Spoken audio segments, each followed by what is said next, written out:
This episode's brought to you by Korchmar. Use this code SHP for 15% off your entire order of any kind of leather good item that you could imagine, basically.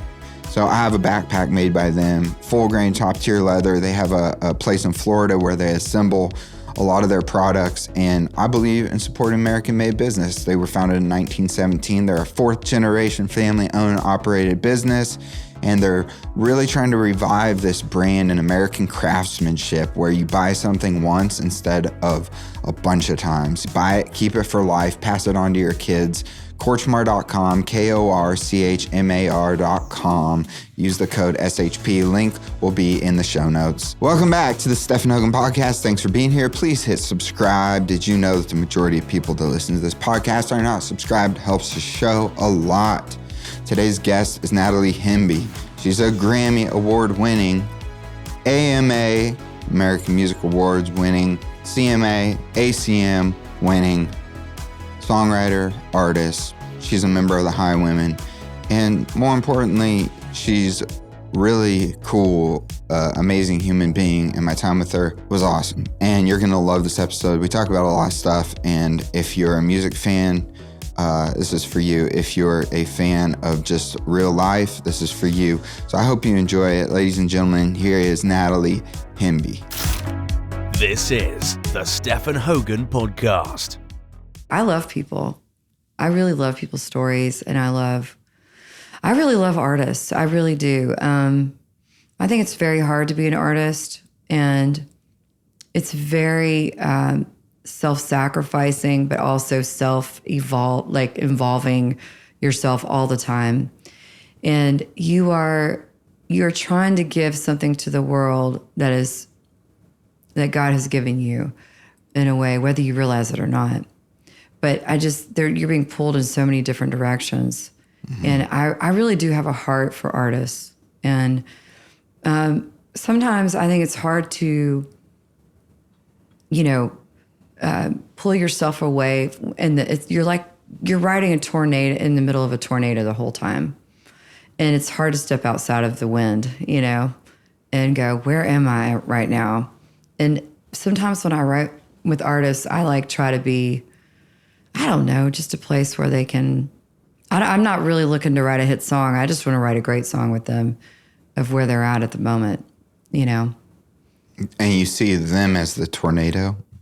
Well, I don't think they're the tornado necessarily, but they're definitely riding one. Yeah. It's like once you get going, you're in charge of so many people, of their careers, and it's like you have to strike where the iron is hot. And you go nonstop. And that's why I feel like it's sort of, one thing, it was interesting when I wanted to be an artist, I met with a very prominent manager who's he has a label, a management company, everything. And I said, what does it look like for me being an artist? What do you think about that? And he goes, oh, I totally think you could be. He said, let me ask you one question. He said, are you okay with being away from your kids? And I only had one child at the time. And I said, no, I'm not. He goes, well, then I don't think you should be an artist. I was like, well, that's not totally, you can take he goes, no, you're going to be gone a lot. You're going to be gone all the time. You can bring them out, but you'll be away from them. And that just really hit me. Mm. And it's that's what I'm talking about. It's you're self-sacrificing all the time. The other thing I remember is Miranda Lambert, whenever I was talking to her one time, we were writing and I said, are you so excited about the CMAs? And she's like, I got to get up tomorrow morning at 4 a.m. and do phoners and do all this stuff. And I was like, wow, that's so, I said, I bet that's exciting, but I bet that's hard. She goes, oh yeah, no, it's hard. It's hard work. She's like, I don't get to go to birthday parties and I don't get to go to funerals. And I don't get to see my friends all the time. I'm doing this. This is what I do.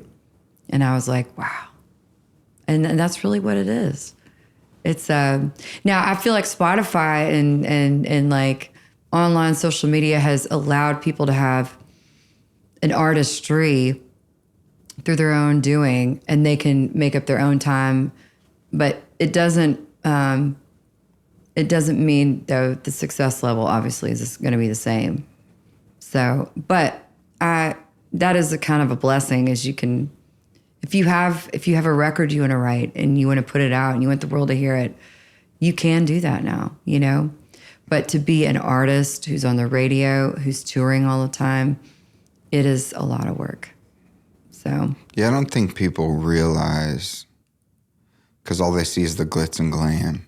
And then when the artist has the meltdown or whatever, they're like, oh, there's, you know, like it's a lose-lose situation. It is. But they don't realize the pressure and all that stuff you're talking about. They don't realize it. And I really feel bad too, because I feel like even during like the early 2000s, when reality TV was such a thing, and it was like, it was right in front of our faces, all these people going through these horrible nervous breakdowns, and we're all just kind of making fun of it. Mm-hmm. And I look back on that with horror now. Like, I'm like, that's such a cruel time. You know, I feel like people now are more caring about that kind of stuff, because you lose people to suicide, or you lose people to addiction and that kind of stuff. Yeah. So you had this talk about going the artist route, and by that, obviously, for people listening, it's like being the performer on stage in front of thousands of people versus maybe the songwriter that's behind the scenes. But you had that conversation, and that was, to me, that's like a nugget of wisdom from someone. It was. And I'm curious about, and then Miranda, like, saying, yeah, but I don't get to do birthday parties and I don't get to do funerals. What are some of the, as your career has gone on, the nuggets, some of the like big pieces of things that pop into your head that were pieces of advice that kind of like guided your path? Like for me, one of the big ones was Vince Gill told me to let go of the results, because I was talking to him one time, and he was like, I was like really frustrated about stuff, and he was like talking about his career and how he would put out a record, but he didn't have control over what it would do necessarily, or how it would impact people. And it can be very deflating when you're trying to control the outcome. And that's something I've held on to, was just that one little thing that he told me. Yeah. There's so many. Well, I'll counter that with Amy Grant is like she's like an aunt to me. My mom has been her personal assistant, and Vince's. Oh, wow. But Amy's for over 40 years. And my dad, he played in her band back when she was young, getting started, and then he's written songs with her. So she's like a family member. And I asked her one time, you know, what's the piece of advice you could give me? And at the time, I didn't really understand it. But she said, you should always be appreciative of other people's music. And at the time, that's all I was. I was a huge fan of Sheryl Crow, you know, Bonnie Raitt and Sarah McLachlan, anything with that, the 90s. I loved rock and roll. I loved Tom Petty. But as I've gotten older, I remember that because, you know, whenever you're writing songs all the time for other people or for yourselves, you just kind of get in your own headspace.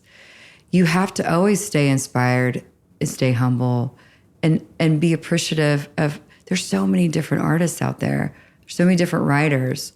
And sometimes we're like, I mean, it's okay. Like you don't listen to your outside of yourself. And I thought that was such a really interesting piece of advice, because I get caught up in my own lyrics and my own melodies. And it's like, you don't grow when you do that. You grow when you expand your territory and you start listening to things outside of your wheelhouse. And so that was a little nugget I held on to for a long time. So it was appreciate other people's music. Yeah. And does that imply listen to it? Yeah, listen to it. But also on the flip side of that, I also think it implies don't be jealous of people. Like, recognize if it's something that you wouldn't write, but it's a pretty good song. And that has taken me a long time to do. Because, I mean, it's so funny. I always talk about this, but like whenever, okay, actually I talk about this in my show that I do, but I'm just going to say it. When I was a kid, I went to this church with a friend of mine down in Tampa, and there was a lady there. She was giving these sermons, or she was prophesying over people. And I was like, oh, what is she going to say about me? I was like, I don't want to know. And she said to me when I was 19, she said, Natalie, I see writing on paper. I see lyrics. I see piano. You play piano. And I was like, I do play piano. And she's like, and guitar, you're going to write thousands of songs. You're going to write so many songs. And she said, but the Lord is telling me that you feel like you're not worthy, but you are worthy. You are worthy. And she just kept saying that over and over. And I'm going to tell you, growing up in Nashville, I mean, we have the best producers, songwriters, singers, artists. It's really easy to not feel worthy in this town.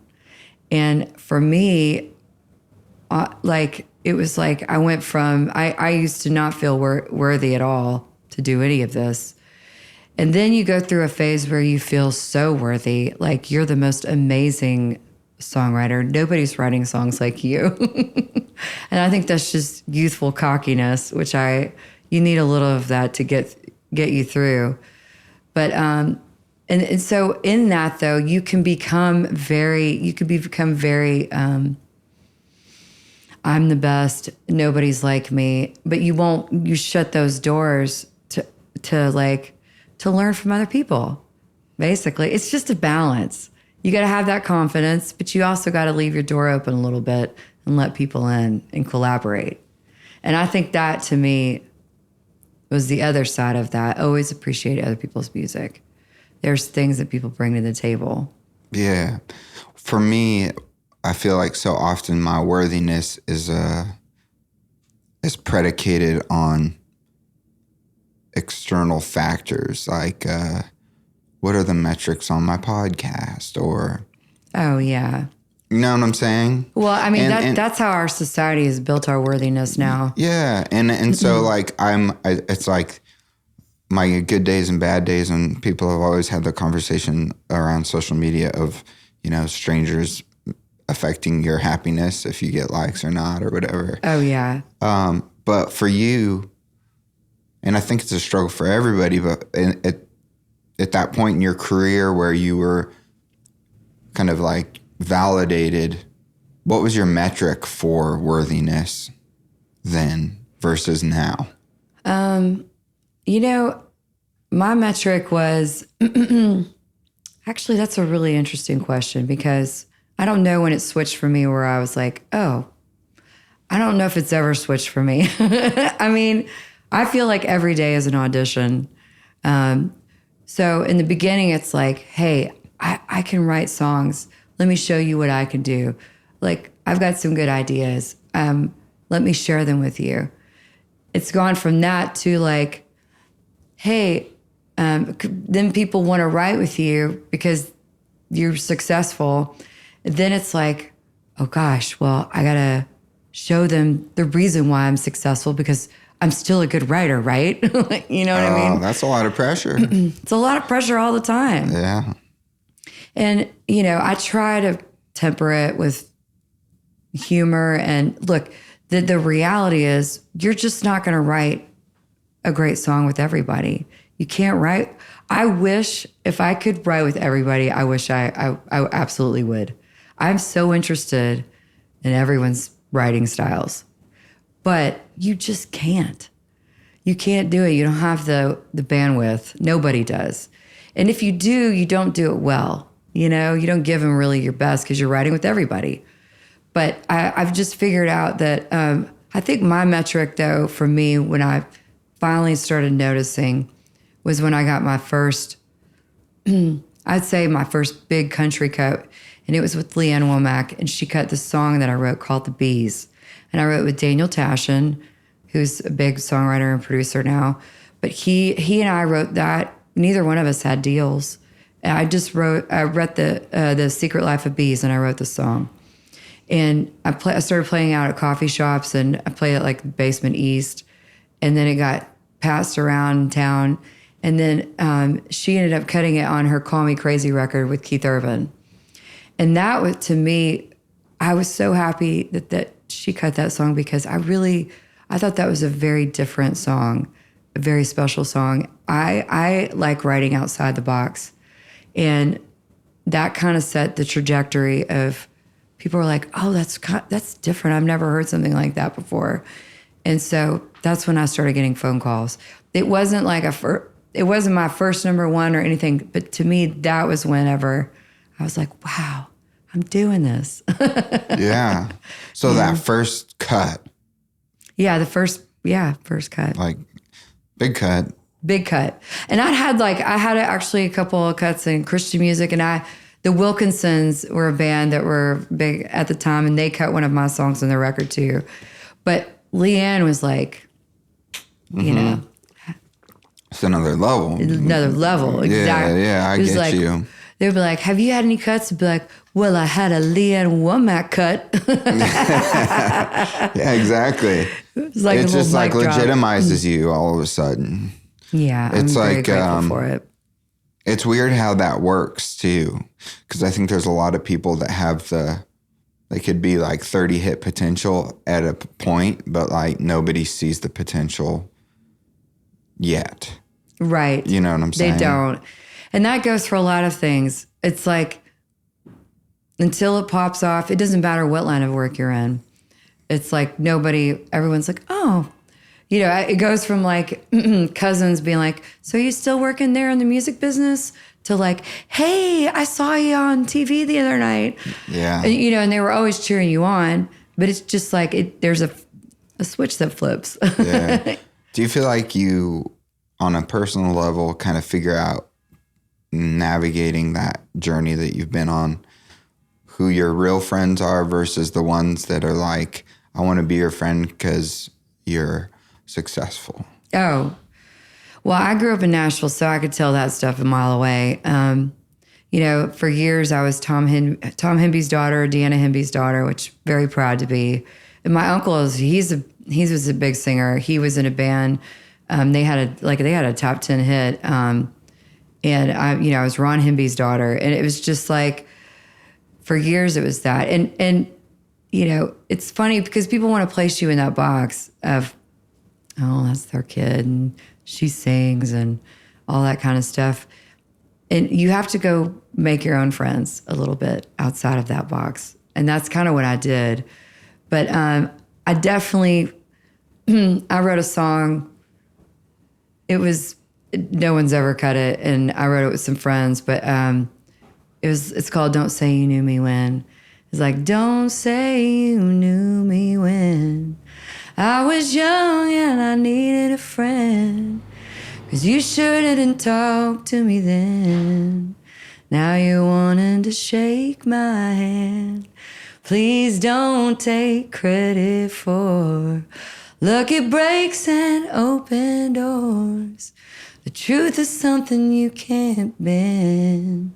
So don't say you knew me when. Oh, that's amazing. That says it all right there. There you go. I was like, you know. You just bottled it up and threw it in the chorus right there. That's awesome. Did you, growing up, were you like a avid reader, like just writing stuff all the time? Like that prophecy thing's kind of interesting to me. It's interesting to me too, because I was not an avid reader. I did love poetry. I wrote poetry when I was a kid, and I mean, it's just like 10 Shades of Awful poetry. But also so my parents bought me a piano and they put it in my room. And it was so funny. I just got in trouble all the time for just dumb stuff. And I was just a kid. Be like, go to your room. I'd be like, yes. So I go in my room and I just play piano for hours and hours. And I just would tinker around with like writing songs, but I didn't know how to write songs. And then it was like my senior year in high school, I started just messing around writing songs or whatever. And I wrote this really serious song called Pretend. it was funny because I literally in 4th grade, like I was writing songs like Boogers and Dragons on the playground, you know. And, so you were. Yeah, You were I was. okay. I was. But, you know, and that was a really great song. But I'm sure. But then it went to, I'm still trying to pitch it around town. But then I started writing these really serious songs. But it was funny because then I just grew into it and a love. I wasn't being pressured to write songs. I wasn't being told. But I just enjoyed doing it. I started writing with different people. And I really, it was funny at first. It was like, you know, I just rhymed flower with power. I just love that rhyme, you know? like when you're a young songwriter, you're like, I totally found this righteous rhyme, you know? Yeah. But then you lack the life experience. You do. To be able to write about things. Like your satchel of tricks isn't very full in terms of that's life. That's exactly right. Yeah. You do. You gotta live some life to write the really good songs. Yeah. Jody Williams, I think he said, he was on the podcast. He said, I think through your 20s as a songwriter, you're developing life experience to like write about. Yes. And then when you hit 30, you can take that and kind of like bottle it up and really start to put it into your writing, which I thought was a kind of cool perspective. Well, it's funny he says that. By the way, Jody's one of my biggest mentors. He's my publisher too. And I just, he kept my lights on when I sang all his demos at his old publishing company. He's the reason why I met my husband. Like, he got me my first big co-write with Carrie Underwood. I mean, I love Jody, but when I turned 30 is when everything started popping off. So it is absolutely the truth. And you do, you have some crushing blows in your 20s. I mean, it is not a business for the weak. It really isn't. I've almost quit so many times. But really in my 30s is when I started writing really good songs. Like, I feel like I turned a corner and I started writing with really great people who were doing the same. How many hours deep on that 10,000 hour rule were you at 30? Oh, I was 50,000 hours. I mean, it was like, yeah, it was a lot. It took a lot of time. By the time I was 30, I had 3 publishing deals. Like, I was trying to be an artist. I wanted to sign a record deal. And it was never, the door was never like slammed on my face. It was like, oh my gosh, we love you. We think you're amazing. No phone call back, you know, or almost get a record deal. And then, you know, the label's changing. The people that were going to sign me were let go. You know, it's just like, I had many things like that happen. Yeah, that's what I'm learning. Like, the turnover on people in the business, labels, seems crazy. It's like car dealerships. It really is. It's like car dealerships. There's very few people that I've known that have been it for more than 10 years on the label side. And it's funny, the people that are telling these young people, like, we just don't hear it.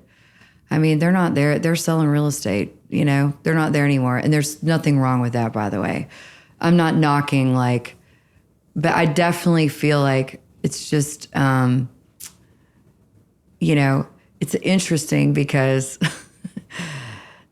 your hopes and dreams are hinged on that phone call back, you know, and whenever the answer is no, it's soul crushing, you know. It's like, well, what next? Yeah. I got so close. But what you don't even really understand is getting a record deal is the first step in the whole process. Then you get there, and some people are stuck in their record deals, and they haven't put out any records. And to me, that is the sad. That's an even more sad story.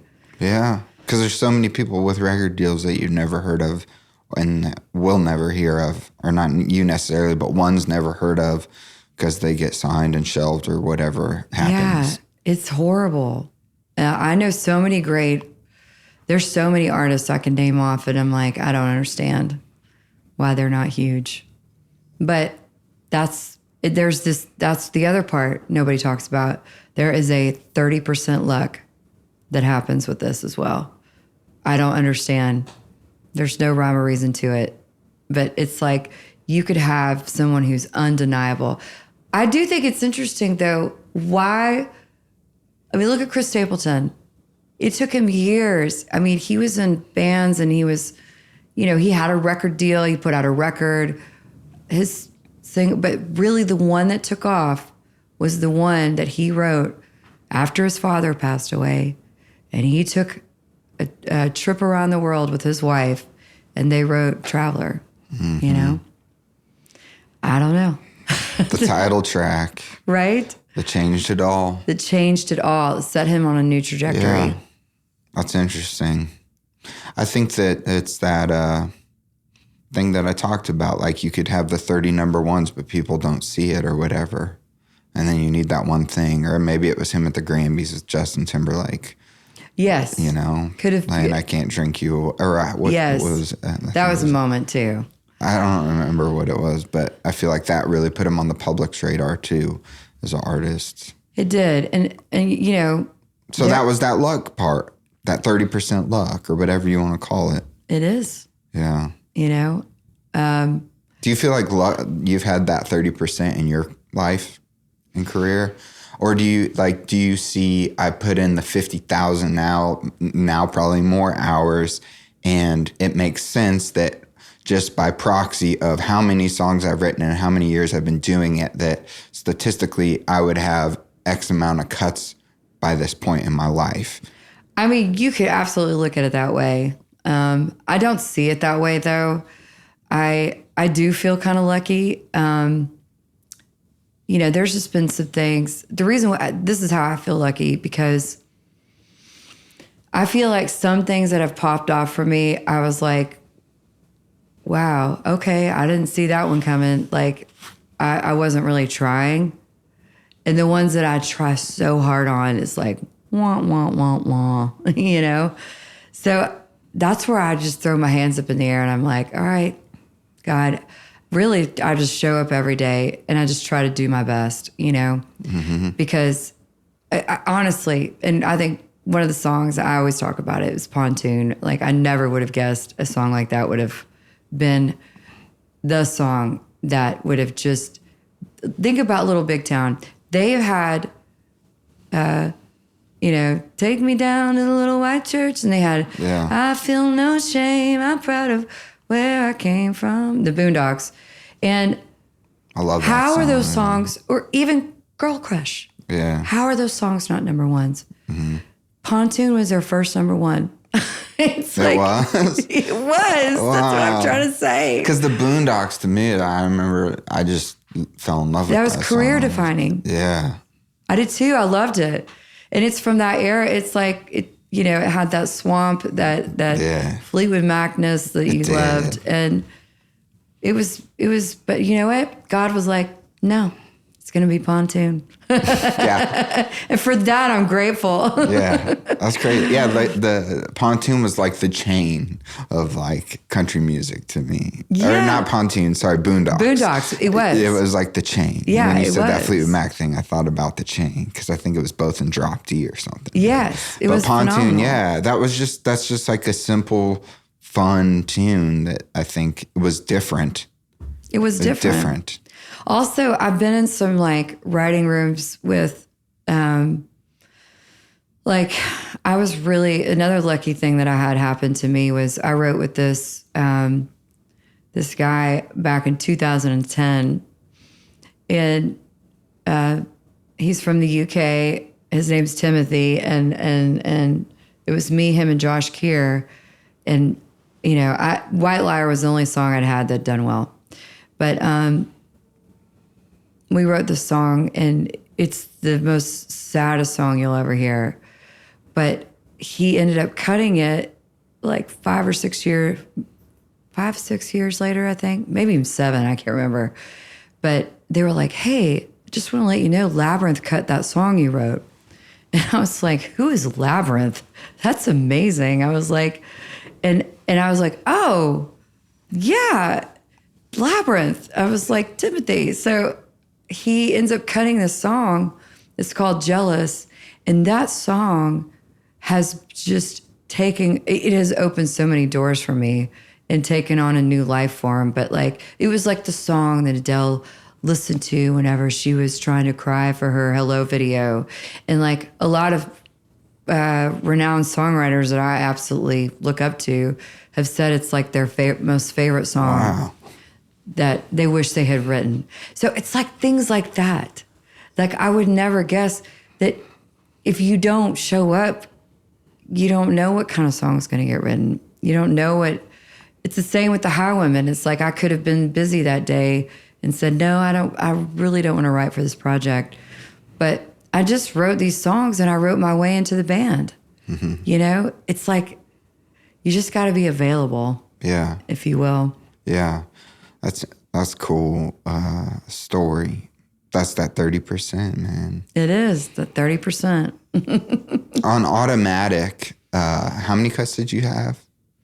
On that, I think that was the name of the record. It was Platinum. I wish it had been Automatic. But I actually wrote Platinum with her. I don't know how many songs I had on that record. Miranda's cut over 35 songs that we've written together. That's crazy. She is but I love her so much. Well, there's a synergy, obviously, to write that many. That's like when you were saying, I wish I could write with everybody, but the reality is there's people you click with. There's just people you click with and people that and sometimes it's an unlikely matching. I mean, the things that our voices don't sound the same, but I sang all over her first 3 records. And it's funny because, I mean, we are different people, but we just collaborate so well together. We have a thing that you should hear the songs that she hasn't cut that we've written. I love those songs too. And I don't know what it is. I don't know if it's like a Texas, Tennessee thing, but I don't know if we're like cousins or something. But Miranda she's a walking country song. And I'm just really a butterfly net. And melodically, I like taking her on different journeys. That's what I feel like I bring to the table with her. Mm. And we have a trust, and sometimes I'll be like, I don't know if I like that, or she'll be like, Natalie, it's got to be this way, and I'm like, okay, fine. Yeah. But we could talk like that to each other because we just want to write a great song at the end of the day. Yeah. And you have those years and the mileage, and I think there's probably so many like, yeah, let's go with that. When you're, if you're writing with a big artist or whatever and you're a writer, you're not going to say like, I think that sucks. Yeah. Because you don't want to offend them or whatever, And I'm really grateful for her because she's a very creative writer and I am too. And I feel like that's why it's always, and it's not forced. Like if we never wrote again, it would be like, I always want to write with her. But I'm just saying, like, I don't feel like I got to get in with Miranda. Like, I'm not her gatekeeper, if you will. You know what I'm saying? Yeah. Sometimes people in Nashville act like they're people's. It can get a little campy. Sometimes producers or songwriters would be like, well, let me see if I can get us in with, and which I'm very appreciative for. But I've never been that way with her. I'm like, she don't need me, and I don't need her, but that's why we need each other. Yeah, that's cool. And I think that this is what I'm learning as I'm getting older, is that when you hold on to something too tight, it doesn't work. It doesn't work. I call it sometimes like when you find somebody who's really young, there's a thing that can happen. I call it, you're under my wing. And then it's like when this little bird gets wings, they want to fly off. And then I call it under my wing, under my thumb. Because then it's like, then they notice they got these wings now and they're like, wait a second. No, you need me. Like they try to put you under their thumb. And it's like, you can't do that. You got to let them go fly. And they always want to fly back to you. You know what I'm saying? Yeah. I feel like that's the beauty of collaboration. Yeah. That's how I got married, was letting go of worrying about finding someone. Yes. And then that's when the person came into my life. That's so beautiful. And the right person. Yeah, exactly. Yeah. I know family's huge for you. It's interesting you said that you would like the question about the artistry and like, can you be away from your family? And you're like, no, because that's how I am too. Yeah. I'm like, now that I have a son, it's like if I'm gone for a week, I feel like he learned 5 new things. And I could never, and then at the end of the day, back. yeah. And at the end of the day, everybody I talk to, I'm like, what's your biggest accomplishment? And they're like, being a parent, like my kids, my family. It is. And so it's really just comes full circle to what people want. So I'm curious on the success side, being young, writing, trying to prove yourself, finding your identity in, or your metric for success in like cuts and stuff like that. Like when did it kind of turn from that into a new metric of how you define success? Well, and my new metric is, it's just basically going back to just, I think if you can have the best of both worlds, if you can love what you do, you know, and make a decent living at it, and you can also be home with your family, I just think there's no greater, that's success. It really is. Because the hardest part is being out and being gone all the time. And look, it's so much fun being on the road. It's fun going to write at songwriter camps. It's going to different places and but that, I mean, when you're on your dying deathbed, that is not what you're thinking about. And for me, the person that I realized this was with the most was my friend Busby. You know, when he had brain cancer, none of us were like, oh, you know, it's so funny. It's whenever someone's dying, you're not like, oh, Grammy award-winning, hit maker Busby is actually has brain tumor right now. No, it's like all you want to do is be with your family, and I just, you have to watch out for yourself. You'll get sucked into the tornado of success. You have to learn how to say no, but oh my gosh, you're saying yes to the most beautiful thing is in spending time with your family. For my daughter, it's been great because I've been able to be home a lot. I'm also gone a lot. It's a little bit of both, And you think whenever they're young, you're like, well, when they get older, it'll be a little bit easier. And it is, but they need you even more. They need you around even more, especially in today's world, especially with social media and everything else. And I've really come to realize that. So if you can be around your family and you can work from home and you can do these types of things, like you can grow up in that kind of environment, that's wonderful. However, I also want to say some people are not built for that either, though. Some people are built to be gone. They love to work. That's what they marry into. But when you have kids and you have family, if I had been successful, if I had gotten a record deal, I would have never witnessed my grandmother passing away. And I was with her and saw her actually go to heaven. I would have missed that. I would have missed so many little things with my daughter, dance recitals. No, she's not a dancer now, but she was when she was 4. It's like we don't get very much time here, you know? And we don't all live to be 80, Some of us only live in our 40s and 50s. And it's like, I take that to heart so much, Yeah. So my new metric now is success is just being able to write still and go home and go see my family. Yeah. I think it's interesting that that's your metric because I think it's called Ikigai or something. Ikigai. Yes, Ikigai? I read that book. Yeah. It's so true. And that kind of sounds like... It is. Which is, will you describe what that is for people listening? Yeah, it's a Japanese type of, it's a way of living. It's community, it's spiritual, it's good health and creativeness.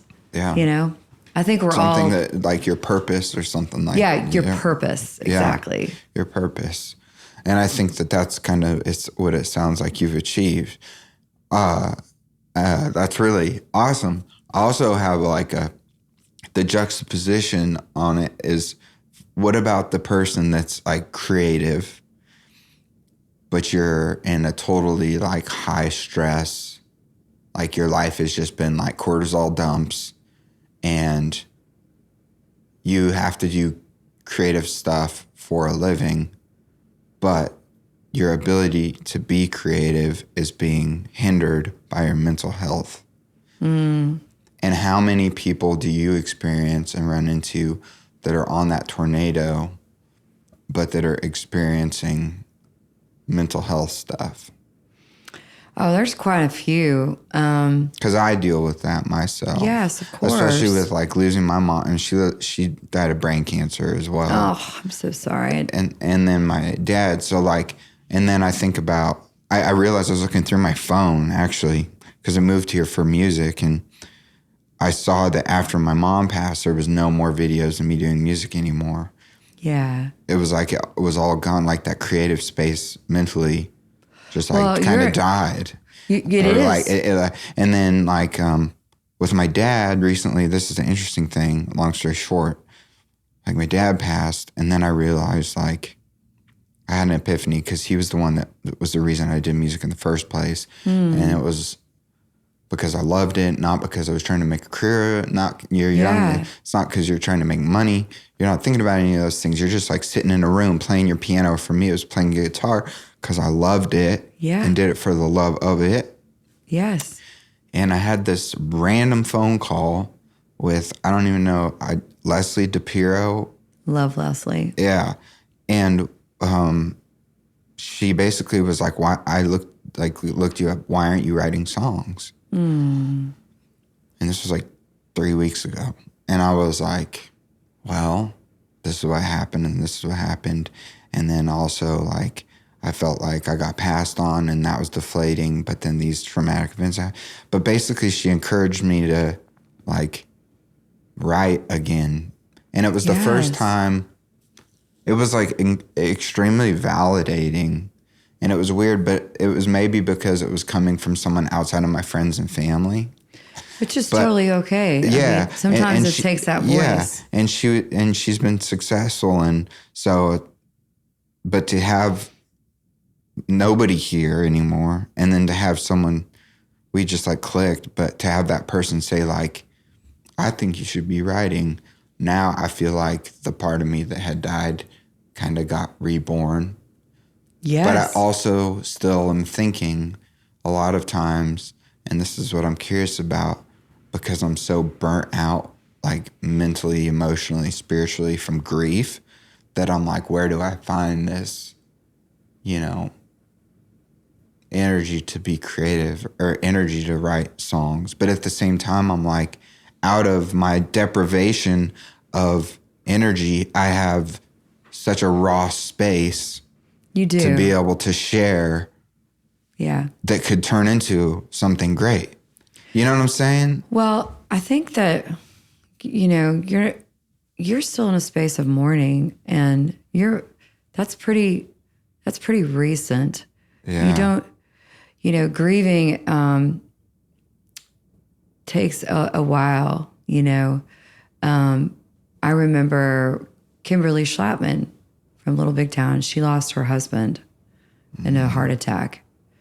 And she got remarried. She married an amazing man and has beautiful daughters. And then she lost her brother-in-law in a horrible motorcycle accident on Thanksgiving Day. It was the most horrible story.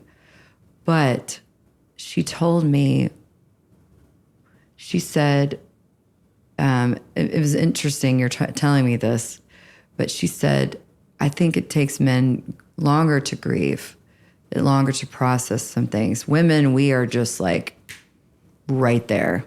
Like, I mean, even when my dog passed away, I just literally, I was just bawling for days and days. But I feel like you are in a season of mourning, and God is preparing you a place for when you're ready to be creative again.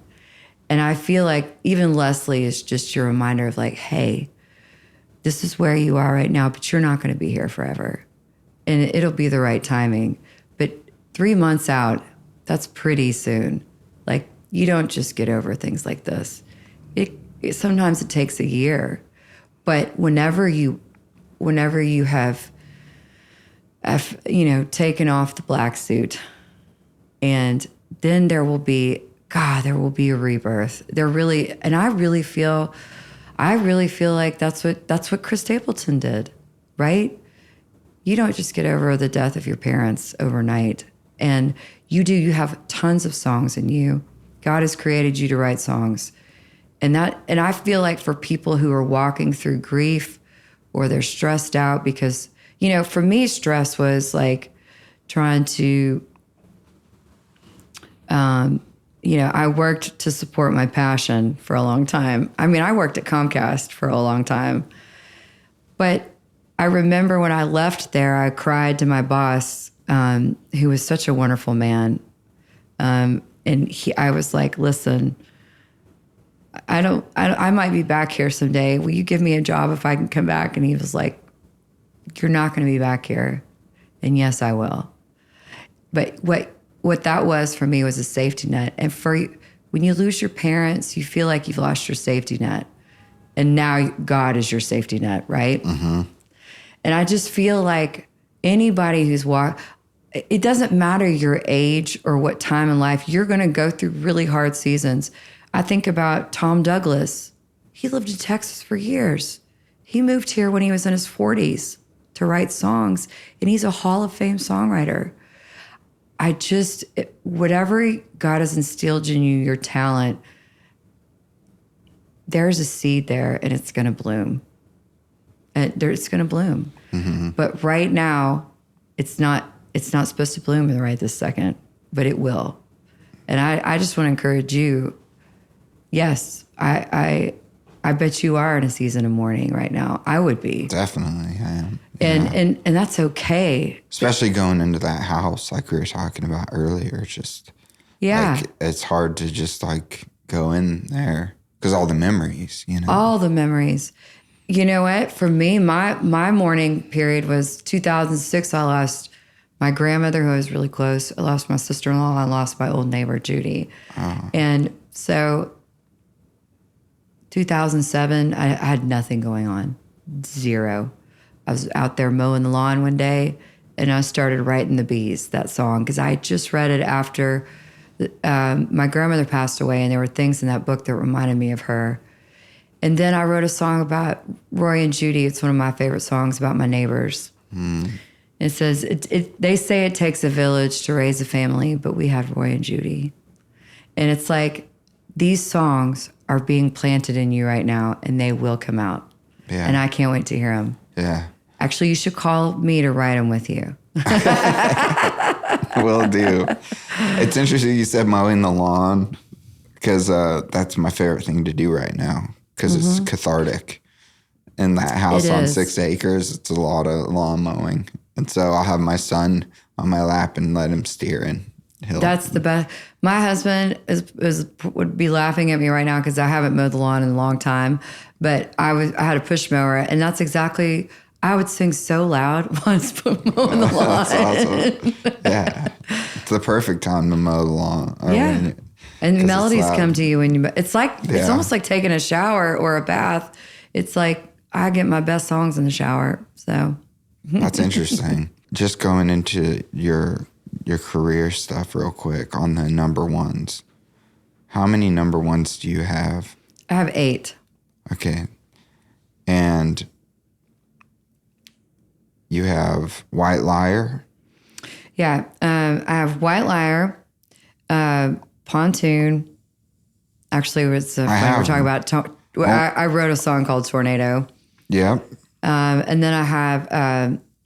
let's see. Only Prettier, Automatic, Bluebird. Well, Automatic and Bluebird, but Only Prettier was a top 10. Okay. And then I have Downtown. Okay. Little Lady Antebellum. I wrote Heartache Medication with John Party. You Look Like I Need a Drink. Justin Moore, yes.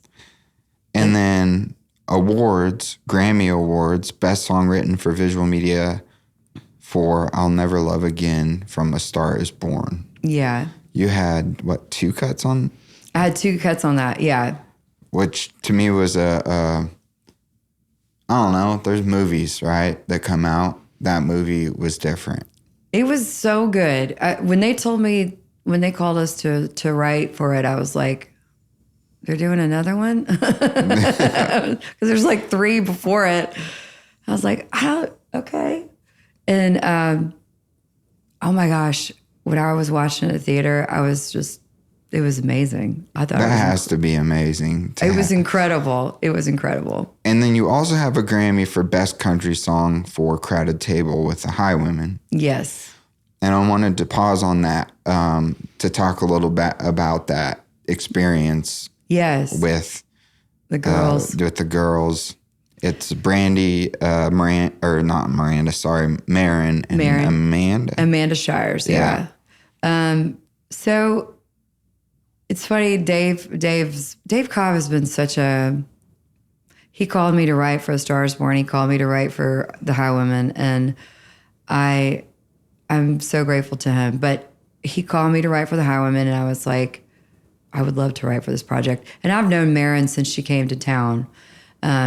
We're friends, and I knew that she was doing this. But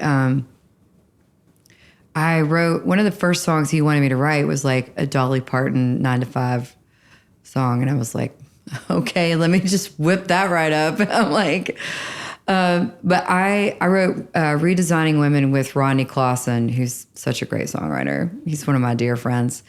And we wrote that song. And then I wrote Crowded Table with Lori and we wrote it really in 30 minutes. Lori's a dear friend. And then Brandy changed some things or whatever. So she was a writer on it too.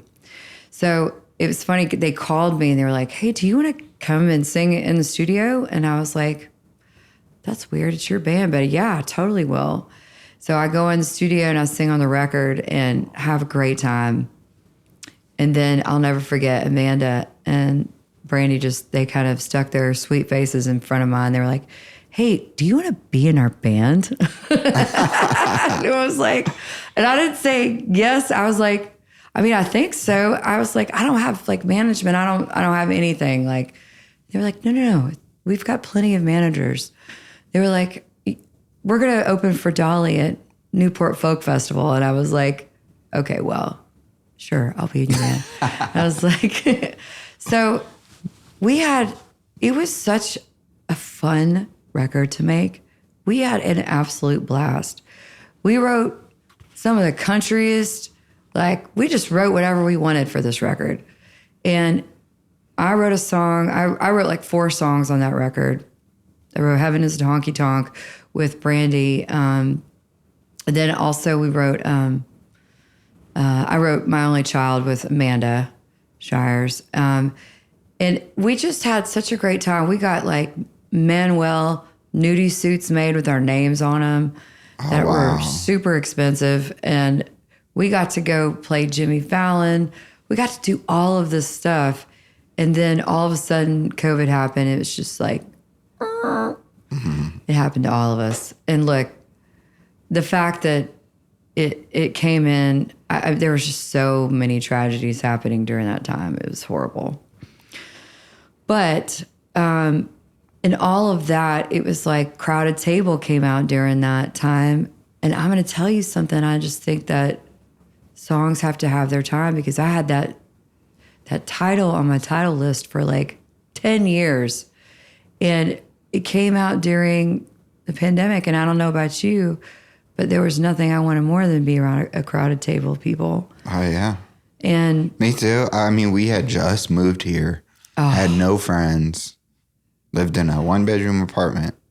Right. And so, I am thankful for Tennessee. It was a little lax on the rules. Yeah, no, it definitely was. And different counties were more lax too. Yes, totally. But yeah, I remember that feeling of loneliness. And it was. Missing family and missing. Yes, It was horrible.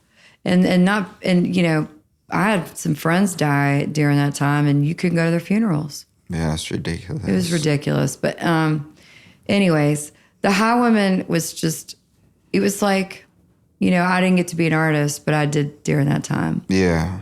It was like I got to dip my toes in it. And it was never about, it was so funny because I would be like, I wasn't really worried about, I was like, what are we wearing? Yeah. How much weight do I need to lose? Because I was the only one in my 40s in the band. I was like, you know, Marin and Amanda are so cute. They're so tiny. And Brandy and I are dressed like head to toe. And they're like, I called it the dusters and the hot pants. That's funny. Is there a lot of pressure? Do you feel like in the music business to be super fit, skinny? Absolutely. I think now more than ever, people are more forgiving of like, you know, you don't have to be a size 2 or whatever. But I definitely, no, there absolutely is. Well, and honestly, if you think about it, though, it's not even that. I mean, we all put pressure on ourselves. It's more for females, I feel like, though, than definitely dudes. for our females. You know, it's interesting because, God, I want to tell a story so bad, but there was a time where, you know, they were sending people to fat camps and stuff like that. And it was just horrific. Yeah, the way they treated women back in the day when I was writing songs and singing demos in town before everybody else was moving here. But it was... Like straight up Biggest Loser camps? Yes. And it's like... Ugh.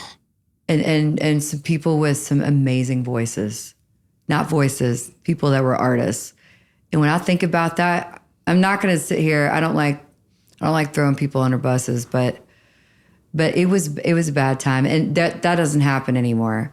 Now I think it's just personal. It's like you don't like the way you look on camera. Yeah, you don't like how you feel or how you look. Yeah. And that'll drive you to change. It will. It does. Yeah, that will. And when you stand next to someone who's crazy thin, it's like, well, it makes you look at, and you could not be, you yourself are not overweight, but you just feel overweight. Yeah. Yeah, I think there's a lot, we like societally have body dysmorphia as a whole, I feel like. That's what I mean. I think so too. I think I have it. I mean, I look at, when I see a dude, or I watch The Bachelor with my wife and everyone has a 6-pack, I'm like, well, I should have a 6-pack. I'm not good enough. For me, I'm 48. Like, I'm aging. Like, it just is what it is. I'm going to be 50 in 2 years. You don't look 48. Well, as long as my face doesn't, but I'm like, whatever with everything else. I can cover everything else. But but I feel like, though, you're quite youthful. I mean. But you probably write with young people, too. I write with young people all the time. Yeah. It keeps you young. Keeps you young. That's right. So you got a Grammy, but it was during COVID. I got one right before COVID, and then I got one during COVID. Did you get to attend? In 2020, it was right before it was popping off, the COVID stuff. And it was funny, when I came home from the Grammy Awards, I was super sick, and I think I had COVID. When I look back on, I was so sick, and I couldn't, it was that whole congestion, cough, like, couldn't, Did you lose your, smell or taste or anything like that? I did lose my smell and taste. Yeah, me too. Isn't that weird? Yeah. It's like, it was funny, when I got COVID, when I officially knew I had COVID, I wasn't sick. I got a brand new shampoo bottle, and I smelled it in the shower, and I was like, and then I started smelling, I got something else over here. I got like Vicks Vapor Rub, and I couldn't smell it. And you're like, And then my husband, he couldn't smell. And then I was like, oh my gosh, can you smell this? Like, we were like, that's funny. Isn't this weird? I can't even taste this How long pizza. did it take to come back? Ours is about a week. Okay. It wasn't that bad. Because my cologne smelled like gasoline to me afterwards. Oh. And it's still like, it's finally now. This was like 2020, yeah. It's still now like my scent, or like the way I smell things, it hasn't come back 100%. Yeah, it's crazy. No. It has definitely affected people. Yeah. So you got, and then Academy of Country Music Awards, Song of the Year for Automatic.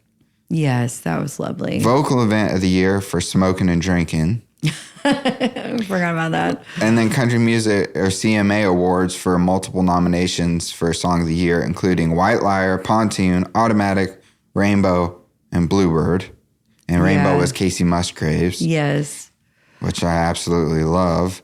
I do too. The AMAs, which is the American Music Honors and Awards, Song of the Year for Crowded Table. Yes. So it was killing it over there. And then Album of the Year and Duo Group of the Year with the Highwomen. Yeah. And then solo career, you've put out a record in 2017, and I don't know how to pronounce it. Puxico, yep. And then Pins and Needles in 2021. Yes. Your sophomore album. Puxico is a love letter to my grandparents' small hometown in Missouri. I didn't grow up in a small town, but that was mine. That my adopted one. And I just, it's funny, they have a big homecoming thing every year, and basically it's been going on for over 70 years. And they have a little hometown carnival, and they have square dancing, they have goat burgers. It's like a thing. Oh. It's like for real. Been doing it since they did it as a celebration to bring back the soldiers from World War II. Oh, wow. And my whole thing was like, how do you even where do you find a carnival for a small town these days? And so I did a documentary about it. It ended up being a documentary about my relationship with my grandfather, who I just adore. And I got to show him, and I showed the town. I did a little premiere here. But my first record was born from that. Wow. So that's kind of, Puxico's very, it's a special place for me. That's awesome. Yeah. I love that. That's a cool name. When you think back, when I read that list to you, like when I read the list, does it make you feel any kind of way? Or are you just so used to it? Like no, I'm never used to it. Or is it like weird to like hear that? I mean, it is kind of weird. It's like it's amazing to have nobody's sitting around looking at, well, I'm not. I'm looking at my list of things, because all you do is keep looking for more. Yeah, because now you're thinking, how do I get to 10? Oh, don't think that I haven't thought about it. Oh, I know you have. Because songwriting, here's the thing that I'm learning. Like, you're incredibly, like, people like you, people like Topher, super chill. Yeah. Super laid back, just like amazing, lovely people. Oh, but also super driven and competitive. There's this little like thing that you don't know that's like a sleeper in them. And they're like, I'm chill. I like to write songs and I'm the best hang ever, but don't not know that I'm going for totally the next 2 to get to 10. Well, it's like, no, I would love to have, I've definitely thought about the magic number 10. But it'll happen. As the Comcast guy said, it'll happen. It'll happen. Exactly. It'll happen. I could talk to you all day long, and I know you have a right after this. So, I can come back. No, you're a busy lady, but I'm glad that you've taken the time to sit down and chat. Thank you so much for having me. It's been lovely. Yeah, it's really been cool. Last question. Yes. This is how I'm starting to end my shows. Your biggest piece of advice, if it was left behind for the world, and like, let's say all your music and stuff went away, but you had one piece of advice that would carry on through the generations, what would it be? I think my biggest piece of advice, and this is what I preach, is that the world is always in need of a good song. Just because you are not at the top, or just because even if you're not successful, does not mean you're not supposed to be using your gift. We've all been given a gift in life. My grandfather was an amazing guitar player. He loved to play bluegrass music, and he used to play music with me. He taught me, and also he'd go play with his friends at little gatherings and different places at churches. But he wasn't a Grand Ole Opry star, but he played music. And he put that music in my heart. And if you've been given a gift, whether it doesn't matter what it is, maybe you're a great cook. Maybe you're supposed to cook for people. Share your food and your recipes. It's like, no matter what your gift is, you're supposed to be using it. And I cannot stress that enough. It makes the world a better place because you're going to pass it on to somebody else and they're going to use it and they're going to pass it on. It's almost like these skilled talents, we've got to keep them all alive. It's not about Instagram likes. It's not about having like the top of the top business. It's about community. And you've got to be using your talents for your community. So awesome. That's my message. Well, Natalie Hemby, thank you. Thank you so much. I just love you. It's been a pleasure. Thanks for having me on here. Yeah. I appreciate it. And that's a wrap with Natalie Hemby. Natalie, thanks for being here. Click the link in the show notes below and we'll have links to her socials on there. Please, again, hit subscribe, like, share. If you liked this, share it on Instagram. We're just trying to get the word out one episode at a time. And it's because of people like you that we're able to do that and have guests like Natalie Hemby. So thanks for tuning in and we will see you for our next guest. Stay safe. Do something for someone just because you love them. Peace. This is the Stephan Hogan Podcast.